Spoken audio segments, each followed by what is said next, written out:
So, hello everyone, this is me Anvi Sharma and I am a UPSC aspirant as you all know.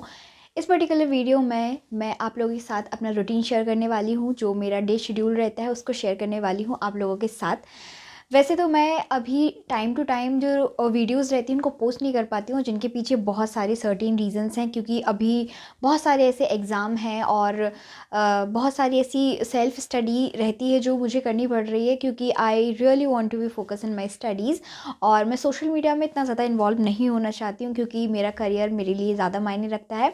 This is my hobby, YouTube is my hobby, so मैं उसी के base पे अपनी चीज़ों को cover करती हूँ, साथ में अपनी स्टडी को भी कवर करती हूँ। सो आई थॉट कि I should make a video, क्योंकि मैं एक कंसिस्टेंसी अपने साथ रखना चाहती हूँ, और जो भी चीज़ मुझे कंसिस्टेंट रहने के लिए मजबूर करती है मैं उसको ज़रूर से परफॉर्म करना चाहती हूँ। फॉर एग्ज़ाम्पल, अगर मैं पढ़ाई कर रही हूँ और उसको कंसिस्टेंटली होके डाल रही हूँ वीडियोस कि मैंने ये कवर किया, मैंने ये कवर किया, तो ये this is kind of motivation जो मुझे मोटिवेट करता है कि मुझे आगे भी इसी तरीके से पढ़ाई करनी है और कंसिस्टेंट होके ही अपनी वीडियोस को भी एक तरीके से देखना है, जो कि मेरा एक दूसरा हॉबी के रूप में एक करियर कह सकते हैं, हो सकता है। तो I think without any further delay we should move to the actual point. और जो मैं इस वीडियो में आप लोगों के साथ शेयर करने वाली हूँ कि आज पूरे दिन, मतलब सुबह से उठ के मेरा क्या क्या डे शेड्यूल रहता है, मैं किस तरीके से अपनी चीज़ों को कवर करती हूँ, तो I am gonna share everything to all. So let's start. तो सबसे पहले मैं अपनी टेबल से स्टार्ट करना चाहती हूँ, जो थोड़ी सी मैसी है, क्योंकि मैं सारा कुछ यहीं पे देखती हूँ। और मेरा अभी जो एग्ज़ाम चल रहे थे, मैं CHSL का पेपर था उसको भी मैंने दिया था, और 13 तारीख को मेरा पेपर था। और इसके बाद रेलवे के भी अभी निकले हैं, तो मैंने सोचा है उसके भी दूँ, क्योंकि अभी मेरी जो एक्चुअल प्रिपरेशन है, जैसे मैं UPSC की प्रिपरेशन कर रही हूँ, तो मेरी एक्चुअल एज अभी उसमें है नहीं, यानी मेरी 21 अभी एज उसमें है नहीं, इसीलिए मैं जो भी अदर आपके वनडे एग्ज़ाम्स रहते हैं उसमें भी कंट्रीब्यूट करती हूँ। तो इन सारी चीज़ों से हट के हम फोकस करते हैं UPSC की तरफ। तो सबसे पहले हम लोग यहाँ पे करंट अफेयर्स से स्टार्ट करते हैं। मेरा जो शेड्यूल शुरू होता है वो मेरे करंट अफेयर्स के साथ शुरू होता है। इन सेंस मैं करंट अफेयर्स को सबसे प्रायोरिटी पर रखती हूँ। जब मैं सुबह उठती हूँ तो मेरे पास द हिंदू का एक कंप्लीट सेशन रहता है, उसमें से जो भी मोस्ट चीज़ें रहती हैं मैं उनको निकालती हूँ। और ये इस तरीके से मेरे कुछ करंट अफेयर्स हैं जो 18 अगस्त से 2025 से यहाँ पे देखने को मिलते हैं, जैसे वाइस प्रेसिडेंट के बारे में। तो मेरा बनाने, बहुत से लोग ये कहते हैं कि current affair banana kind of time wastage है, क्योंकि बहुत एक टाइम कंज्यूमिंग रहता है, और आपकी जो चीज़ें डेली लाइफ में चीज़ें रहती हैं वो कहीं ना कहीं चेंज होती रहती हैं। लेकिन मेरा जो शेड्यूल रहता है करंट अफेयर्स बनाने का, दैट इज़ टोटली डिफरेंट। यानी मेरे पास सिर्फ एक पॉइंट रहता है, एक हेडलाइन रहती है जो वाइस प्रेसिडेंट के बारे में बात करती है। तो मैं किस तरीके से बनाती हूँ, जो आपको आपकी स्टडी में बहुत ज़्यादा हेल्प कर सकता है। ट्रस्ट मी, अगर आप एक बार इस प्रोसेस को जान लोगे तो this is gonna help you a lot. तो सबसे पहले मैंने एक हेडलाइन देख ली कि मेरे को यहाँ पे वाइस प्रेसिडेंट को कवर करना है, यानी आपका जो हेडलाइन निकल के आया है वो आपका वाइस प्रेसिडेंट से रिलेटेड है। तो इसका जो रीसेंट पॉइंट हुआ, यानी कि क्यों न्यूज़ में है, तो उसको मैं कवर करती हूँ कि ऐसे ऐसे, जैसे अभी वाइस प्रेसिडेंट जो पुराने वाले थे उन्होंने रिज़ाइन कर दिया है, और उनकी जगह पे दूसरे जो राधा कृष्णन करके हैं वो अपॉइंट हुए, रीअपॉइंट हुए हैं। तो अब उनके बारे में पूरी जो इन्फॉर्मेशन रहती है वो मैं यहाँ पे किसी भी तरीके से दी हिंदू से या फिर किसी भी ऐसी चीज़ से लेकर नहीं रखती हूँ। यानी कि जो मेरे दिमाग में, जो मैंने पॉलिटी के सेशन में इसको कवर किया कि किस किस आर्टिकल में है, कॉन्स्टिट्यूशनल बॉडी है, कैसे इनका अपॉइंटमेंट होता है, कैसे ये बॉडी काम करती है, इनके क्या क्या फंक्शंस होते हैं, इस तरीके से जब चीज़ों को आप अपने मन में रिवाइज करोगे तो ये this is kind of your revision as well as आपकी प्रिपरेशन, और आपके जो करंट अफेयर्स रहते हैं जो आपको बार बार रिवाइज करने के लिए मजबूर कर देते हैं, वो भी बहुत ज़्यादा कवर हो जाते हैं।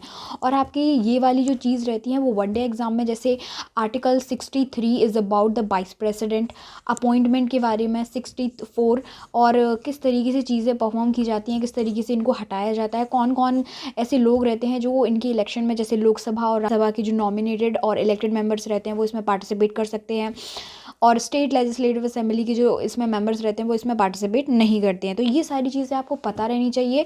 This will help you in one day exam also.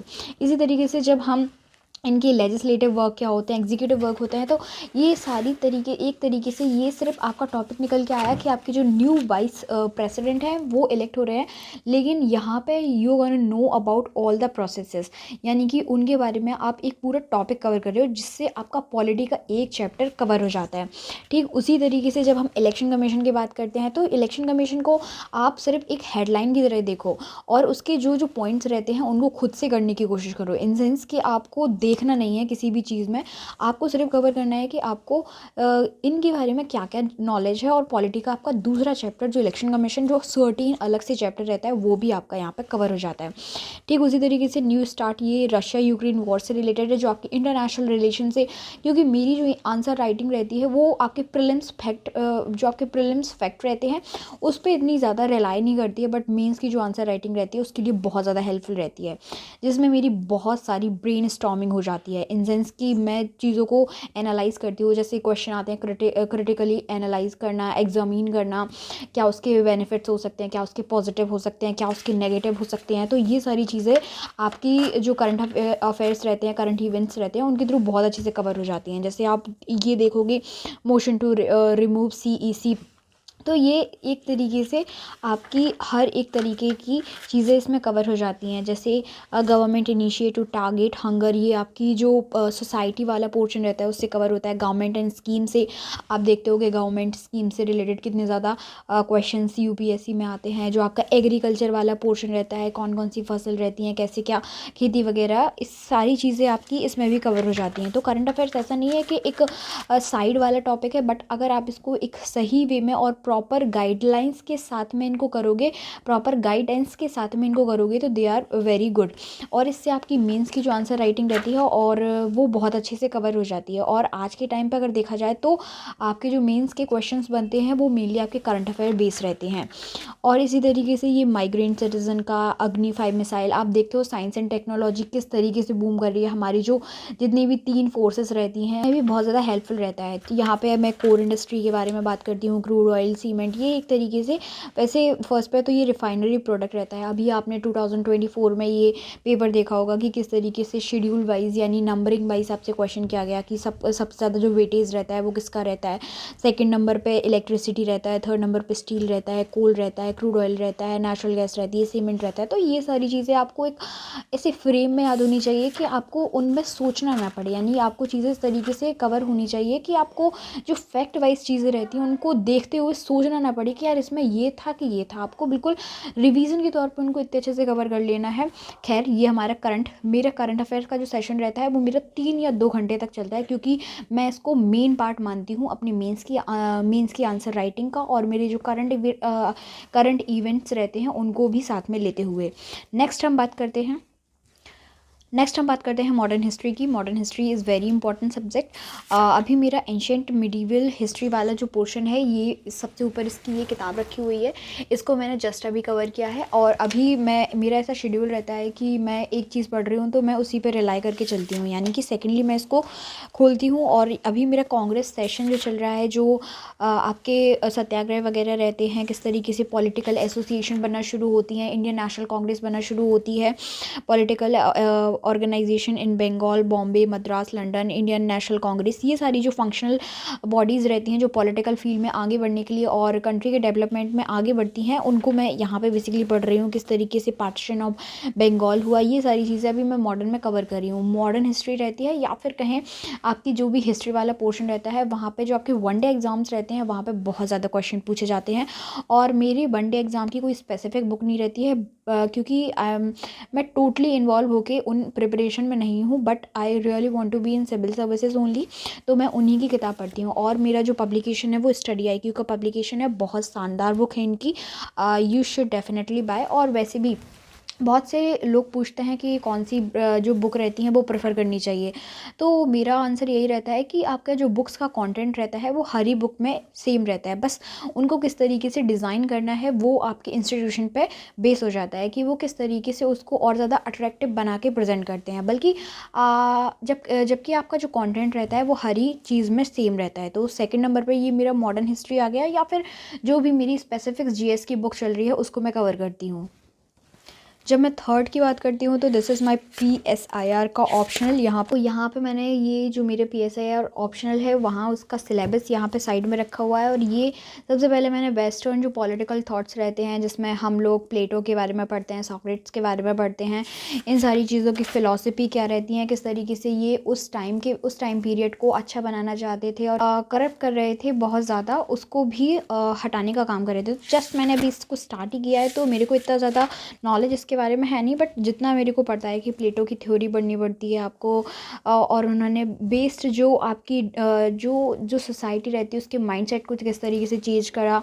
यानी सबसे पहले तो जो सॉक्रेट्स थे उनको जहर दे दिया गया। आप लोगों ने अपने 12th लेवल में ये बुक्स के बारे में ज़रूर से पढ़ा होगा कि सॉक्रेटिस जो थे उनको जहर दे दिया गया था। तो उन्होंने सोसाइटी को जज किया, प्लेटो ने सोसाइटी को जज किया कि आपने किस बेस पे उनको जहर दे दिया। इस तरीके से करके ये मेरा PSIR ऑप्शनल का थर्ड स्लॉट रहता है। इसके बाद तरीके से कुछ मैं अपनी प्रिपरेशन को स्टार्ट करती हूँ और इस तरीके से मैं अपने डे को एंड करती हूँ। ये तो मैंने मोटा मोटा बता दिया कि मैं ये किस तरीके से अपनी जो बुकिश लैंग्वेज है उसको कवर करती हूँ। और इसके बाद अगर देखा जाए सबसे पहले करंट अफेयर्स रहते हैं, उसके बाद मेरा जो GS का पोर्शन जो अभी हाल फिलहाल में चल रहा है उसको कवर करती हूँ, साथ ही मेरा जो PSIR ऑप्शनल रहता है उसको कवर करती हूँ। और फिर इसके बाद 4 बजे से मेरा शेड्यूल है कि मैं CSET का पोर्शन लेती हूँ। CSET में अभी मेरा नंबर सिस्टम का रिवीजन चल रहा है। नंबर सिस्टम में मैं यूनिट डिजिट जो रहती है उसको कवर कर रही हूँ और साथ ही आपका जो डिवाइडेशन की प्रोसेस रहती है, डिविजिबिलिटी जो रूल्स रहते हैं उनको भी कवर कर रही हूँ। ये CSET का मेरा एक बार कंप्लीट हो चुका है, पूरा मेरा CSET कंप्लीट हो चुका है, बट रिवीजन इज़ मस्ट। आपके जो मैथमेटिकल पोर्शन रहता है वहाँ पे अगर आप जितना ज़्यादा रिवीजन को लेकर करोगे आप चीज़ों को उतना ज़्यादा भूलने की कोशिश कर जाओगे।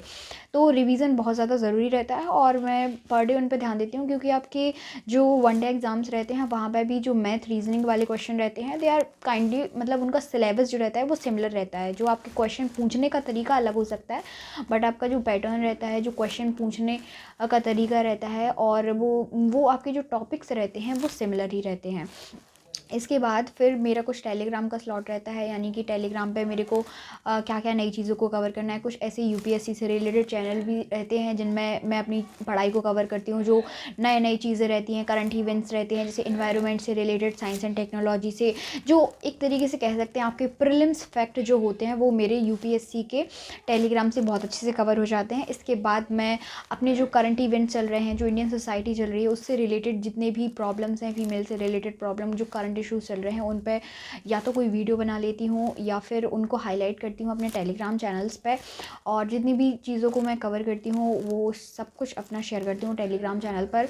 तो इस तरीके से मेरी कंसिस्टेंसी जो रहती है वो ब्रेक नहीं होती है, यानी मेरे को एक मोटिवेशन मिलता रहता है कि अगर मैंने ये चीज़ अभी करी है, अगर मैं अभी इतना पढ़ रही हूँ तो ये चीज़ मेरे को शेयर भी करनी है। तो ये this is kind of consistency, क्योंकि जब आप अकेले पढ़ जाते हो तो आपको बहुत सारे थॉट्स भी आते हैं, आप डिस्ट्रैक्ट भी बहुत ज़्यादा हो जाते हो।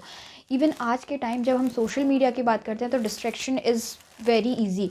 आप थोड़ा सा भी किसी प्लेटफॉर्म में घुसते हो, जब फेसबुक में घुसते हो, इंस्टा, वैसे तो इंस्टा मैं चलाती नहीं हूँ, लेकिन जब भी आप इन चीज़ों में इन्वॉल्व होते हो तो आप बहुत जल्दी डिस्ट्रैक्ट हो जाते हो। 5 मिनट के लिए घुसते हो और 15-20 मिनट कब निकल जाते हैं आपको कोई आइडिया नहीं रहता है। और मैंने मेरे में ये चीज़ नोटिस की है कि अगर जब भी मैं इन सारी चीज़ों में इन्वॉल्व होती हूँ तो 20 मिनट, 30 मिनट ये सारी चीज़ें कवर करने के बाद मेरे को ऐसा लगता है कि अब मेरे को पढ़ाई करने का मन नहीं है। तो ये डिस्ट्रैक्शन हो जाती है कभी कभी, इसीलिए मैं कोशिश करती हूँ कि सुबह का जो मेरा टाइम रहता है ज़्यादा से ज़्यादा मैं स्टडी पे फोकस करूँ। और जितने भी आपके हाईलाइटेड टॉपिक्स रहते हैं जैसे women issues, gender equality, women's के राइट्स, और इवन आपकी जो सोसाइटी किस तरीके से वुमेन को ट्रीट करती है, उनसे रिलेटेड जितनी भी सारी चीज़ें रहती हैं मैं उनको अपने यूट्यूब चैनल पर भी कवर कर लेती हूँ और जो हाईलाइटेड टॉपिक रहते हैं उनको भी कवर कर लेती हूँ। फिर इसके बाद मैं शाम को मेरा PYQs का स्लॉट रहता है जिसमें मैं PYQs 10 या 12, मैं ज़्यादा नहीं करती हूँ, पर डे का मेरा 10 या 12 का शेड्यूल रहता है, मैं उनको कवर कर लेती हूँ। और अभी मैंने रेलवे का भी भरा हुआ है, क्योंकि रेलवे एक सेंट्रल गवर्नमेंट की जॉब रहती है जो एक स्पेसिफिक आपको प्लेजर भी देती है, और अभी मेरी एज भी नहीं है तो मैंने सोचा कि इसकी देख लिया जाए, देखते हैं। अभी मैं इसके लिए ज़्यादा तैयारी तो नहीं करूँगी, बट हाँ 1-2 घंटे मैं इसके लिए आराम से निकाल लूँगी, क्योंकि मेरे को मोस्टली जो फ़ोकस करना है वो मेरी स्टडी पे फ़ोकस करना है। मेरा अभी जो एक्टिविटी रहेगी वो सिर्फ पढ़ाई रहेगी। अभी मेरे को कोई जॉब सेक्टर में इन्वॉल्व नहीं होना है।